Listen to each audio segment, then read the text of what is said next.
선생님 안녕하세요. 예, 안녕하세요. 귀한 시간 내주시고 이렇게 강연에 참여해 주셔서 대단히 감사합니다. 오늘은 교육사상 상비 시민강자 차미리사 선생님을 모시고 말씀을 드립니다. 차미리사 선생님은 민족교육운동 또 남녀평등사당에 대한 깊은 실천을 하신 분이죠. 예. 우리 상비 교육사상 강좌에서는 여성이 없어가지고 고민한 건데 선생님이 또 제가 잘 아는 황 교수님이 책을 낸 걸 평전한 걸 확인하고 여성이 없으면 어떻게 한국 교육사를 가나 그러면 좀 균형이 맞는다. 그래서 오늘 특별하게 차미리사 선생님을 하게 됐습니다. 첫 번째 질문으로서는 차미리사 선생님이 주로 어떤 분이신지 한번 설명해 주시겠어요?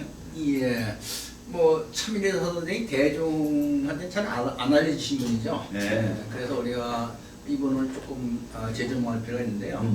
이분이 태어나신 거는 이제 한말 1879년이거든요. 네. 그때가 어느 때냐면 되게 이제 우리가 뭐 김구 선생이나 이승만 대통령 그때가 이제 76년 75년생입니다. 네. 안중근 이사가 79년생이에요. 그래요. 그러니까 안중근 이사가 동갑이죠. 그 79년에 태어나셨고 이제 1955년 한 살으셨는데 70살 후반까지 살으셨죠. 그러니까 이분이 이제 신여성으로 활동하는데 신여성으로 보면 1세대가 되는 거죠. 그 이후에 뭐 신여성들이 뭐 나혜석이니 김한란 이런 분이 나오지만 그분들은 2세대, 3세대고 그분들은 신여성이 1세대입니다. 되게 빠르시네요. 상당히 빠르시죠. 근데 이분이 이제 태어날 때만 해도 아직도 이제 한말에 남존 여비 사상이 있어갖고 이분이 아들 나기를 바라셨어요. 그 집에서. 태어나니까 이제 섭섭하다고 해서 이름이 섭섭입니다. 그래서 섭섭이에요? 섭섭이라는 이름을 갖고 이제 있다가 이제 이분이 이제 결혼을 한 다음에 일찍 남편이 또 사별을 했어요. 그래요? 그러니까 뭐 자기 이제 친정 집으로 돌아온 거죠. 돌아와서 매일 이제 눈물만 짓고 있다가 자기 고모가 또 이제 과부가 됐어요. 고모가 이제 교회 나가는 거 보고 따라 나간 게 상동교회입니다. 상동교회는 지금 저쪽 명동에 그 남대문 시장 쪽에 있죠. 그 상동교회 이제 나가시면서 이제 기독교 사상의 세례를 받았죠. 그 상동교회 그런데 일반 상동교회가 조금 다르죠. 거기 민족주의 운동가 상당히 많이 나오는데 김구 선생도 거기 출신이고 그래서 많은 독립운동가들이 나온 데니까 거기서 이제 독립운동 사상도 좀 이제 세례를 받고 그러다가 이분이 이제 그 당시에 이제 외국 유학 가서 온 어떤 여성 하나를 보고 나도 저렇게 됐으면 좋겠다 이렇게 생각을 해갖고 이제 중국으로 유학을 갑니다. 선교사의 이제 추천을 받아갖고 중국으로 유학을 가는데 뭐 특별히 뭐 이렇게 본인이 어학도 배운 게 없고 그냥 무조건 이 사람이 좀 실천력이 강한 사람이라 돈은 있고 돈도 없죠. 돈도 없으니까 석탄광 이런 화물차 있지 않습니까? 거기 숨어서 갔을 정도였어요. 돈도 하나도 없으니까 특이하네요. 특이하죠. 거기 가서 이제 한데 뭐 말도 못하고 그래도 그렇게 이러면 너무 스트레스 받아갖고 이게 뇌가 이제 혈관이 좀 터졌어요. 그래서 이분이 평생 동안 귀가 안 들립니다. 장애인이죠, 그러니까. 그래요? 장애인이면서도 상당히 대단하신 분인데 그러다 이제 거기서 공부하다가 다시 이제 미국으로 가서 거기서 이제 본격적으로 사회 활동을 1905년부터 12년까지 스케리트 신학대학이라고 하는 데서 공부를 하고 12년에 돌아오십니다. 그러니까 한 미국 유학을 한 10여 년 동안 한 거죠. 1901년부터 1912년까지니까 돌아와서 이제 배화여학교에 사감하는데 배화학교가 이제 감리교 계통이니까 그쪽에서 이제 선교사 형식으로 파견한 거죠. 거기서 이제 19년까지 하다가 그 배화여학교 조국이 있으니까 살기동 거기 있으니까 요 근처에서 이제 이 종로거리를 이제 다니면서 보니까 막 이제 시민운동이 좀 일어나는 걸 보고 나도 저렇게 좀 해야겠다 이렇게 이제 마음만 먹고 이제 그 종교교회라고 좀 있어요. 도령동 거기에 세종문화회관 세종문화회관 그 뒤에 도령동 종교교회라는 데다 이제 이렇게 종탑에 학생들 모아놓고 이제 야학을 그러니까 낮에는 이제 배화의 학생들을 가르치고 밤에 꿈이 내려오면 가까우니까 밤에는 이제 학생들을 가르쳤죠. 그러다가 이제 3.1운동이 일어나니까 본격적으로 내가 이제 여성교육을 하겠다. 그 이제 배화여학교에 사표를 내고 그러고서 이제 본격적으로 본인이 이제 여성교육을 시작한 거예요. 그러니까 3.1운동 정신을 계승한 네. 여성 교육운동가다 이렇게 할 수 있겠는데 그러니까 대부분 사람들은 다 그 이후 세대니까 그러게요. 3.1운동 정신을 계승한 여성 교육운동가는 이분이 아마 유일하지 않을까 그러네요. 생각이 들어요. 그럼 이만규도 같은 교회 배하 이전 맞습니다. 연배가 어떻게 됩니까? 이만규 선생님이 아마 조금 그 후배일지 모르겠네요. 좀 뒤겠는데요? 네. 그러니까 이분이 이제 그다 배화고 다닐 똑같아요, 때- 지금. 예, 코스가. 똑같아요. 배화요 고 다닐 때 그 제자가 누구냐면 허정숙이라는 사람이 예. 유명한 예. 허헌의 딸이요. 예. 근데 허정숙이 이제 천민자 선생 며칠 좀 모셨죠. 네. 그래서 이제 거기서 이제 활동을 하면서 본격적으로 이제 1920년에 조선여자교육회라는 걸 조직했는데 이제 우리나라에 상당히 중요한 교육회죠. 이제 네. 교과서에서 나올 예. 정도니까. 네. 그 당시 여성운동 단체가 세 개가 있었는데 이 교과서에는 네. 하나는 이제 조선여자교육회, 하나는 조선여자 기독교 청년회, 요새는 말하면 YWCA죠. 네, 예. 그건 22년에 나옵니다. 22년. 그러니까 그보다 앞둔 거죠. 이제 20년이니까. 그러네요. 그럼 조선여자 청년이 이제 개성이 안 됐고 네. 알버트라는 사람인데, 네. 그러니까 조선여자 교육회가 YWCA보다 앞서니까 네. 여성 교육단체는 최초죠. 아, 그래요? 그러니까 조선여자 교육회 대신 이제 남성들이 만든 게 조선교육회라는 게 있지 않습니까? 네. 그게 6월달에 만들어져요. 그래요? 근데 이거는 4월달에 만들어지니까 그것도 앞선 거죠. 아, 그런데 왜 그렇게 안 알려줬어요? 그러니까 교과서는 나오는데. 교과서 나오는데. 네. 근데 왜냐하면 조선여자 교육회를 결성했다 이 얘기만 나오지 누가 결성했다는 건 안 나와요. 남성은 나오죠. 조선교육회는 많이 나오지 않습니까? 그게 6월달이고 이게 4월달이니까 네. 사실 조선 대개 그 당시에 모든 조직이라는 게 남성들이 만들면 그걸 여성들이 본받고 만드는데 그렇게 따라 그보다 먼저 먼저 만드는 그러니까 대단한 그 일찍 개화되신. 네. 그러니까 이분이 조선 교육회를 여자 교육회를 만들 때 정신이 3.1운동 정신을 이어야겠다 이렇게 생각했는데 이제 19년이 지난 거예요. 네. 그래서 큰일 났다 생각했고 음력으로 19년 네. 음력으로 이제 19년 12월 31일이 2월 19일이에요. 20년 2월 19일. 네. 그래서 음력으로 하더니 개성하겠다. 아, 정신으로. 그래서 그래갖고 이제 20년 2월에 만들어졌고, 그때 이제 그 강습소가 4월 19일 날 네. 되죠. 그렇게 돼갖고 이제 오늘 지금 3.1운동 정신을 이은 교육회면서 여성들이 만든 최초의 교육회라는 것이 의미가 상당히 큰. 네. 그런데 좀 많이 안 알려진 이유는 이제 이분이 우선 이제 원래는 차미리사가 아니라 원래는 차미리사인데 남편 성을 따서 김미리사로. 김미리사. 네, 그러니까 이제 차례는 김미리사라는 이름이 많이 나옵니다. 예. 나중에 차미리사 다시 본인 이름을 찾는데 그런 게 하나 있고 아무래도 이제 우리나라 여성 교육이라는 게 대충 좀 유명 학교 중심으로 김한란이나 뭐 이런 중심으로 그렇죠. 쓰다 보니까 이분은 좀 그렇지 못하다 보니까 조명이 안 됐는데 이게 상당히 중요하신 분입니다. 우리나라 네. 교육사에서는 이분을 네. 빼놓으면은 그러니까요. 교육의 흐름이 연결이 안 돼요. 네. 그러니까 그렇지 왜 연결이 안 되냐면 다른 분 중심으로는 외국인 선교사들이 세운 학교 네. 중심으로 우리나라 교육이 됐다 이렇게밖에 안 되지 않습니까? 네. 그렇죠. 우리가 우리 정신에 의해서 우리 독립운동 정신을 이은 학교다 이게 우리나라 교육사의 중요한 흐름인데 그 흐름이 빠져버리는 거예요. 그 우리 교육사 하시는 분들 물어보면 네. 아무도 몰라요. 아무도 모르죠. 그 교육사 당사에서 이렇게 네. 한 분으로 이게 맥락을 잡아서 참여시킨 거는 이제 대단한 거죠. 대단해. 왜냐하면 19세기에 많은 사람 독립운동 중에 하나가 교육을 통해서 부국하겠다. 그렇죠. 그 교육 부국운동의 흐름을 이어야 되지. 그렇죠. 갑자기 선교사 흐름을 하면 이게 안 연결이 안 되잖아요. 그러면 뭐 식민지도 안 네, 그렇게 안 되니까. 자주식이잖아요. 그러니까 그렇죠. 우리나라 교육부국 운동을 이어서 이후에 이 운동이 어떻게 되는데 이게 흐름이 이분이 빼놓으면은 그러니까요. 연결이 안 되는 네. 핵심적인 인물이죠. 더군다나 이분 정신자자 스스로라는 김이동 그 당시 김이운동이라고 그랬거든요. 네. 김이독립 운동을 이어서 세웠다. 네. 이렇게 딱 얘기하니까 네. 아니 확실히 이게 독립운동 맥이 딱 연결이 되는 아주 중요하신 분인데. 근데 왜 이만두가 이분이 혹시나 되면은 그 내용을 좀 보면 여성에 대한 상당히 충성도하고 표현이 나오는데 우리 이만두 선생님 많이 나와요. 연결이 자연스럽게 되는 거예요. 그 자연스럽게. 예. 아주 중요하신 분이고 우리나라 교육사를 독립운동에 연결해서 설명하자면 이분을 빼놓으면은 예. 뭐 설명이 안 되고 더군다나 우리나라 교육사에서 가장 핵심이 이제 여성 교육운동가들이 많이 나는데 나중에 회절을 하잖아요. 그렇죠. 회절을 하니까 이게 교육을 내세울 수 없고 안 내올 수 없고 근데 이분이야말로 끝까지 회절을 안 했어요. 예. 또 이분이 보니까 신교육과 여성 예방으로 아주 특화되는데 네. 저 구체적으로 신교육의 주로 내용이라든가 그분이 이분 내속어서 교육을 통해서 이루고자 하는 또 사회상이라든가 예. 그런 것도 어떻게 됩니까? 이분이 이제 우선 조선여자교육회라는 아주 중요한 조직을 만들지 않았습니까? 예, 예. 그 교육회가 특징이 몇 가지가 있어요. 예.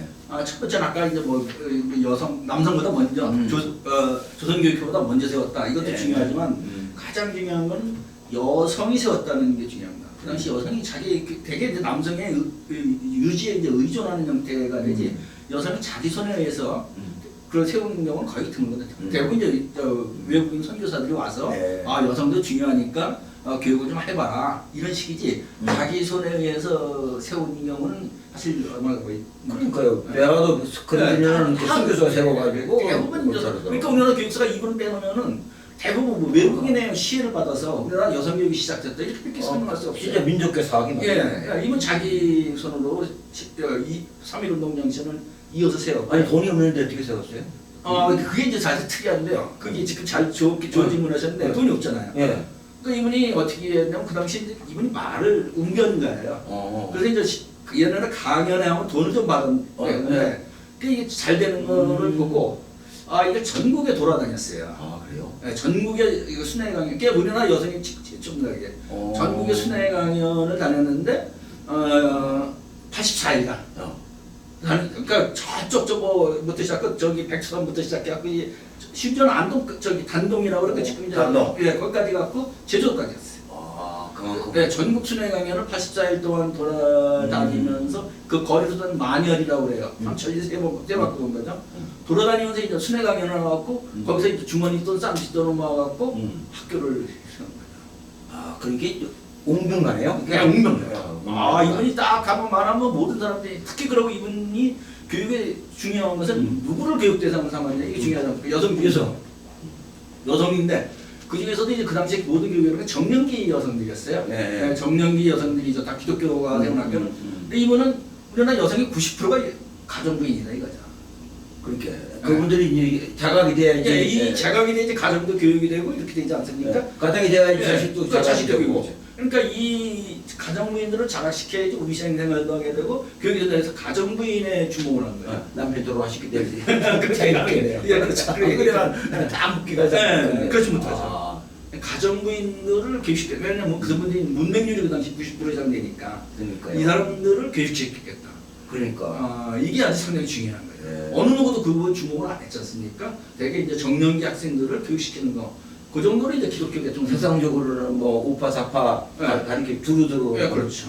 하시겠네. 그러니까 그 가정부인을 대상으로 그러니까 온 학생들이 뭐 40살도 되고 과부 뭐 이렇게 저기 뭐 소박대기라고 그러는데 소박대기 잘 모르겠지만 이제 그 남편한테 이제 크도만 맞은 사람들. 그러면 이제 또 평등 사상이 아주 나올 수밖에 몸에 배는 몸에 배는 거죠. 또 미국 가서 특히 맞습니다. 예산에 그걸 얘기하더라고요. 이제 미국 가서 보니까 참 그게 아름답더라. 도상창도 공병관데 미국 가서 결국은 그렇죠. 세상이 바뀐 걸 그걸 본 거죠. 근대화를 한 거예요. 거기서 딱 보니까 미국의 그 미국이 뭐가 아름답냐 이렇게 물어보니까 평등 사상이다. 이렇게 얘기를 해요. 기독교가 또 평등 사상이고 맞물린 거예요. 그러면서 이제 특히 90%나 되는 이 가정부인들을 대상으로 했다는 게 상당히 중요한. 그러니까 기존의 그 교육 그 학교 기독교하고 다른 점이고 또 조선교육회하고도 다른 점. 조선교육회는 엘리트 교육이 아닙니까? 밀립대학을 세우고 뭐 이렇게 갖고 엘리트 교육을 시키자는데 이거는 또 인문교육이 그렇죠. 그렇게 따지면은 뭐 그렇게 대학 하나 세우려면 치료학교를 수백 개 세울 수 있단 말이죠. 그렇죠. 그래서 사실 엘리트들이 또 배출하면 되게 뭐 고위 관리로 들어가는 건데 그건 갖고 대중적이지 않죠. 이번이 이제 엘리트 교육에는 대중교육론. 그러니까 대중들한테 지지를 받고 그러니까 이제 가서 돌아가면서 강연을 또 실생활에 실업교육 시키니까 또 많은 사람들이 뭐 이렇게 호응을 하고 그 돈으로 이제 학교를 세운 겁니다. 그건 또 일하고 되면 그건 돈이 생기잖아요. 바로. 말만 하는. 그렇죠. 그러니까 돌아다니면서 이제 성금 어떤 뭐 보면 아주 감동적이에요. 어떤 날은 나는 돈이 없으니까 저거리라도 비녀 빼놓고 그럼 이렇게 뭐 예전에 이렇게 뭐 쭉 돌아다니면 이 돈이 이렇게 모이는 거야. 그 돈 갖고 이제 돌아다니면서 그 당시에 3,000여 원이 남았다고 그래요. 순회가 84일 동안 아무것도 안 떠났는데 3,000여 원이면 그 당시 뭐 엄청난 돈이거든요. 그 돈 갖고 이제 그 건물을 하나 샀고 일찌감치 뭐 기술교육, 직업교육을 하시네. 그리고 아주 그 포인트를 정확하게 잡는 이게 사회 발전의 경로가 유교의 그 인문교육 가지고는 네. 세상의 변화를 못 못 잡으니까 잡으니까. 그건 기술교육, 네. 근대화의 산업화의 네. 핵심을 잡으시는 네, 그러니까 여성이 왜 남성하고 이렇게 차별이 생기냐? 그러니까 두 가지로 보는 거죠. 두 가지. 하나는 교육의 차이가 있다.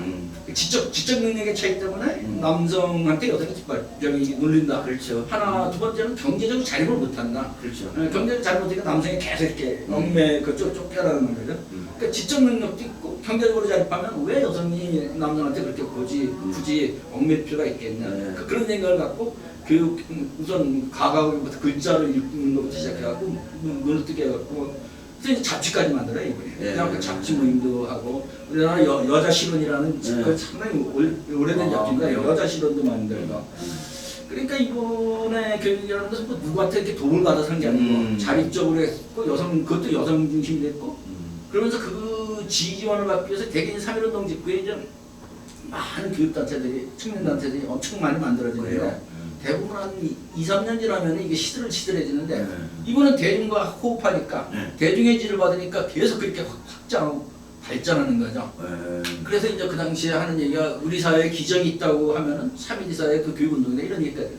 아무 지원도 안 받으면서 그러니까 선교사 지원도 안 받고 자기가 독자적으로 개척해 나가는 거예요. 그러면 이분은 기술적인 해방도 있지만 봉건적인 그 시스템에 대한 변화에서 정신적 해방, 그 진정한 그 노예 해방에는 기업 해방뿐만 아니라 정신적 해방도 중요한 거니까 여성을 통해서 자각된 시민 그것을 준비했네요.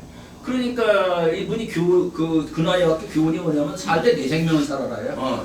내 생명을 살아라. 왜냐면 그 당시 많은 여성들이 아직 봉건적인 사고가 있으니까 남편을 따라가거나 삼중지도라고 있죠. 가정에서는 뭐 아버지, 자기 시집가서는 남편, 그리고 남편이 죽으면 아들. 그러니까 매일 종속적인 삶을 살고 그것을 이제 미화시킨 게 현모양치 아닙니까? 미화시킨 건데 그게 잘못된 거예요. 내 삶을 살아라 이렇게 해주죠. 그러면 그나 여학교의 교훈은 도대체 어떻게 주로 초점을 뭐라 방금 하신 말씀 선생님 온 거 보니까 그나 여학교 교훈이 살래 내 생명을 살아라. 주체성이 진리이고 주체성이 현실이다. 이 쭉쭉 말씀해서 실존주의 교육하고 또 관련이 있네요. 실존주의 사회. 사실 근대 우리 시민사회라는 게 자아를 자각하는 게 근대 시민사회 아닙니까? 그런 걸 이제 가르치는 거죠. 내 삶은 내가 결정하나. 뭐 개인적 실존을 넘어서서 역사적 실존, 사회적 실존이죠. 사회적 실존이네요. 그리고 자기 삶을 살기 위해서는 봉사를 해야 된다. 자기만 있게 우리가 실존이라면 너무 고립적이고 뭐 개인주의 실존이 아니네요. 실존이 아니잖아. 봉사를 하고 섬겨야 된다. 이런 얘기를 하고 아마도 사회적 실존, 역사적 실존이네요. 그게 이번이 이제 그 기독교 사상에서 배운. 뭐 그렇다면 안과 밖이 분리되지 않는 거죠. 불기이라고. 그러니까 이제 독립운동을 할 수 있는 거예요. 그래서 자유를 죽이고 주체적인 삶을 산다는 것은 결국은 유교적 가치관을 넘어서는 거예요. 넘어서는 거죠. 유교적 가치관은 종속적인 삶이니까. 또 남성주의적 그 결혼관도 넘어서는 거고. 알겠습니다. 자아를 찾는 것에 대해서 상당히 진정한 의미의 어머니가 되는 거다. 이런 것도 말씀하셨네요. 그래서 저는 그 당시에 자아라는 말을 썼더라고요. 사실 상당히 신기했어요. 그 졸업사에서 졸업생들한테 자아를 잃는 게 무슨 삶의 의미가 있냐 이런 얘기를 하더라고요. 사실 자아라는 말은 참 쉽지 않은 말인데 아주 심리학적 용어기도 하고 철학적 용어예요. 그 시기에 자아를 잃는 게 무슨 의미가 있냐 이런 졸업생한테 그런 얘기를 해요. 자아라는 말을 쓴다는 게 참 뭐 마음 뭐 영혼을 얘기하지만 자아라는 말을 참 안 쓰는데 잘 안 쓰죠. 미국 가서 배우신다. 미국에서 그럼 그래서 미국 가서 좋은 걸 배운 것인 거예요. 다만 거기에 의존적이 우리는 뭐 미국은 훌륭한데 우리는 행동 없다 이런 게 아니라 우리 자신도 얼마든지 훌륭하게 될 수 있다. 근데 삶을 움직이는 중심에 자아가 있다는 거죠. 자아가 있다는 얘기예요. 자아를 잃는다면 무슨 의미가 있겠니 이런 말을 쓰시더라고요. 30년대 벌써. 그래서 저는 저 자아라는 말을 쓰는 졸업사에서 어쩌면 인격적 자아, 사회적 자아가 있어야 된다 이런 얘기가. 통합돼야지 또 인격이 형성되니까요. 그게 이제 살때 내 생명을 살아라. 그 말이죠. 차미자 선생님 그 당시에 참 여성 예방도 강조하시고 중등교육 단계에서 인문교육과 다른 차별한 여성만의 실업교육을 강조했다. 직업교육이죠. 직업교육이죠. 요새는 1인 1기 교육 그런 거 시킨 거예요. 혹시나 이제 차미자 선생님이 이제 마지막 쭉 하시는데 뭐 또 하신 말씀 있으시면? 우선 차민희 선생이 우리나라 교육운동사에서 차지하는 위치가 네. 아까도 말씀드린 것처럼 우리나라 19세기에 있었던 교육구국운동 그 맥을 정확하게 이으신 분이라는 것이 중요합니다. 우리가 지금 대부분 교육사가 이제 외국인 선교사가 와서 의료와 교육을 이렇게 베풀어줬다. 네. 우리는 그 교육을 통해서 뭐 시혜를 받았다. 네. 이런 식이 우리 주체적인 교육의 중심 인물이 맥이 지금 안 알려졌거든요. 그래서 차민희 선생을 보고 나면 우리나라 교육사의 중요한 흐름을 잡을 수 있다는 것이 중요하고 또 이분이 이제 그 상당히 시민시대 어려웠는데 그 모든 어려운 난관은 독자적인 힘에 의해서 그 당시에 뭐 되게 손을 좀 벌리고 뭐 외국인 선교사한테 이렇게 그런 게 아니라 자기 혼자 힘으로 민중의 힘에 의해서 학교를 계속 건립해 이끌어 나갔다. 그것이 좀 기와의 기적적인 거죠. 그 당시 어떻게 뭐 이런 재정적 지원이 하나도 없는데 본인이 이제 그걸 다 개척해 나갔고 돌아가서 이제 대개 독립운동가가 사는데 궤적이 어떻게 되냐면 일제시대 독립운동하고 해방운동 후에는 이제 통일운동을 합니다. 대부분 그게 꽃인데 이분도 거기에 빠지지 않았던 거예요. 그러니까 남북 분단이 되니까 분단되면 안 된다. 그래서 이번에 마지막 돌아가시면서 한 말이 통일을 못 보고 준 것이 내가 한이다. 이런 얘기를. 저 통일운동은 어떤 분들하고 저렇게 그걸 많이 하시나요? 그 당시에 이제 48년에 이제 분단정부가 수립되려고 그러니까 그 당시 지식인들이 통일운동을 해야 되는 통일 독립국가 세워야 된다고 선언을 하잖아요. 네. 그 중에 이제 차민희 선생이 들어가 있는 거예요. 아, 그래요? 그렇게 따져보면 이번에 이제 통일이 독립운동의 계승이다 이렇게 생각하셨는데 이제 이런 흐름이 우리나라에 밝혀진다면 우리나라 교육사가 좀 더 풍부해지고 우리나라 교육의 주체적인 흐름 이런 것들이 밝혀져갖고 조금 우리나라 교육에 대해서 자긍심을 갖지 않을까 이렇게 생각합니다. 네, 감사합니다. 네, 오늘은 한국 교육사의 여성 교육사 특히 큰 길목걸이를 내시는 차민희 선생님을 소개하시는데 이 교육사에서는 그동안 참 잘 알려지지 않고 역사학자인 우리 한상근 선생님이 오늘 이렇게 개발해 주시가지고 소개가 되었고 큰 의미가 있어서 교육사의 지적 자극가 되고 이 줄기를 세우는데 상당히 한국 교육사 다시 한번 써야 되겠다 이런 감을 가집니다. 그동안에 인문교육 중심, 엘리트 교육 중심에 있어서 소외되었던 실업교육, 지역교육, 기술교육 중심에 있어서 생산 발전을 위한 교육을 세웠다는 면에서는 지금 우리가 차오고 있는 실업교육, 기술교육의 보완제로 상당히 큰 기여를 할 거라고 보고 오늘 목도한 말씀 이것으로 마치겠습니다. 감사합니다. 네, 감사합니다.